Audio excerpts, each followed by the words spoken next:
ইন্ডিয়ার ফারাক্কা বানের মতো আমার বাংলাদেশে একটা ফারাক্কা বান হবে। আমার দুই ছোট ভাই এটা ড্রয়িং করেছে, ভিডিওটা দেখে যান।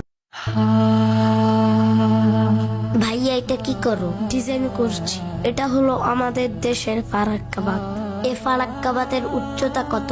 ওই যে ভারতের ফারাক্কাবাদের উচ্চতা হলো ৭,৫৫৯ ফিট এবং আমাদের দেশের ফারাক্কাবাদের উচ্চতা হলো ২০,০০০ ফিট। আমি বানালাম। এটা দিয়ে কি হবে? যখন আমাদের পানি প্রয়োজন হয় তখন পানি দেয় না, আর যখন আমাদের পানি প্রয়োজন নেই তখন কি করে?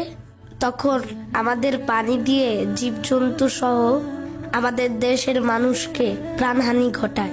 তাহলে তো এটা পচা কাজ। ভবিষ্যতে যেন আমাদেরকে ভারত ক্ষতিগ্রস্ত না করতে পারে, সেই জন্যই আমি এ বাঁধ তৈরি করলাম। যদি এই ফারাক্কা বাঁধ বাস্তবে হয়ে যায় তাহলে আমাদেরকে কেউ ক্ষতিগ্রস্ত করতে পারবে না, আর কোনো মানুষের প্রাণহানি ঘটবে না। তুমি ঠিক বলেছো। তাহলে